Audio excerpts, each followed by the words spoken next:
Hello，你觉得你一天当中最喜欢在什么时候出去散步呢？那你喜欢去哪里散步呢？你散步的时候会是慢慢走，然后停下来闻闻花香，还是你其实是会走得很轻快，然后比较像是健走的呢？我们接下来跟大家讨论一下散步的好处吧。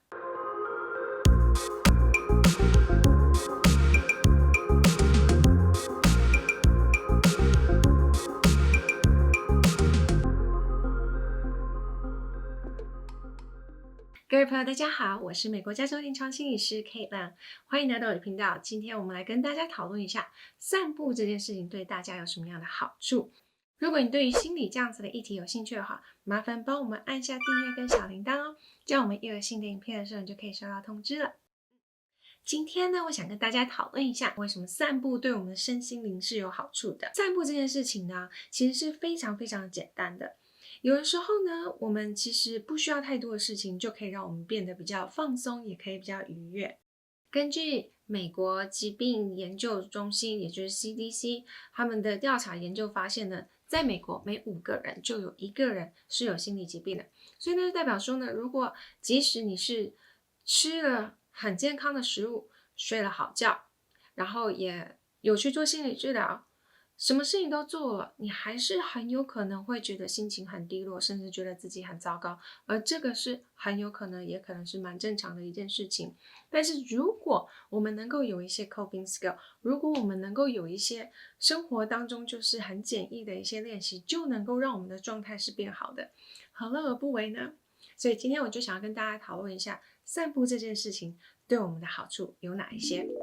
首先呢，我们先从身体的基础知识来看起啊。其实散步这件事情呢，它可以让你的全身都运动起来，所以会让你的身体的肌肉开始运动起来，也会让你的血液促进它的流动。所以呢，我们的肌肉跟大脑呢，其实都被刺激到了。那同时间呢，它就会促进我们的脑内啡的释放。在这样子的过程当中呢，因为脑内啡的释放也会减少我们对于疼痛的一个认知的感受，所以呢，这个脑内啡会平衡我们平常负担过多的那一种肾上腺素啊，还有皮质醇的部分，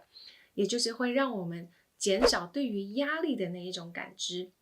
另外，走路也会改善我们的呼吸方式。你会发现，有的时候我们可能因为太专注做某件事情了，或者是因为我们常常都在用电脑，所以可能身体会弯曲。有的时候呢，可能我们的呼吸会变得是比较浅的，甚至会忘记呼吸。那当我们开始走路的时候呢，你的身体会是比较开展的一个状态，那也会因为走路呢，让你比较能够有更深层的呼吸，那就比较不会是一种浅式的呼吸。对我们的身体是会有帮助，因为同时间你就会带入更多的氧气。那这其实对我们身体都是一种非常好的一个舒压的方式哦。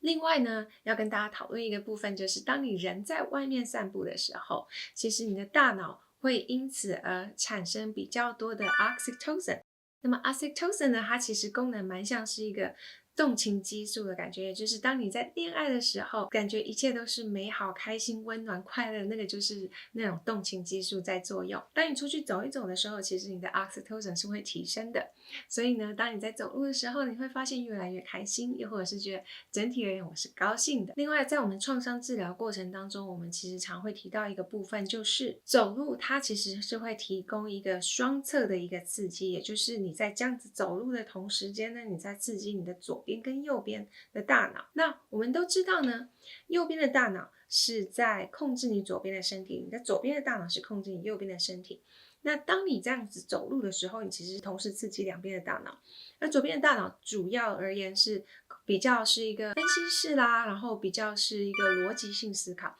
我们右边的大脑比较是情感性思考，所以当你在散步的时候，其实你是同时间去刺激两个部分的大脑，所以你反而比较能够在这两个大脑当中取得一个平衡，就不会特别的钻牛角尖，又或者太过情绪化，所以这会帮我们快速的平衡我们的情绪，让我们能够在情绪调节方面呢有所进步。另外呢，我们可以发现哦，像走路这件事情，因为其实有的时候我们在走路，你可能就没有办法开会啦，又或者是你有办法做一些需要动手做的事情，同时间你可能就是一个比较放松，也是一个放空的状态。很多研究就有发现当你是在一个放空的状态的时候，其实是可以提升你的创造力，然后提高你的注意力，相对的你的专注力啊，然后你的生产力其实都是会提高的。怎么说呢？因为我们其实人都是需要放松的。我们其实有一句话说，休息是为了走更长远的路，其实是同样的意思。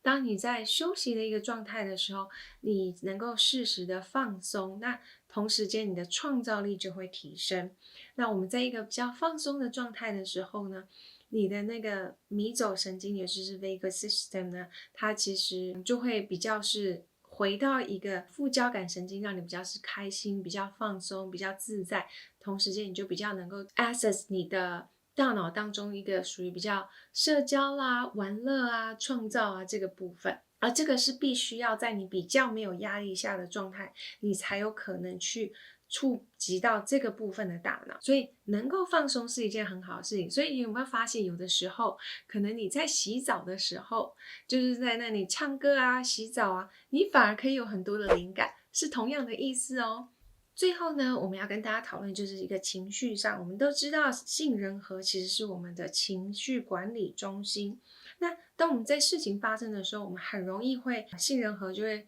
发现我可能是在一个应激状态，所以我必须要变成 fight or flight or freeze， 不嘛就是在备战的状态，又或者是呢想要逃跑，又或者是我整个人僵住，就吓到了的一个状态下，都对我们的身体其实是会产生一个创伤应激反应。那如果我们能够出去散步的时候，相对就可以减低我们的压力，减少我们杏仁核被应激的一个状态。那最后我想跟大家提的一个部分呢，就是在美国有一位 neuropsychologist Andrew Huberman，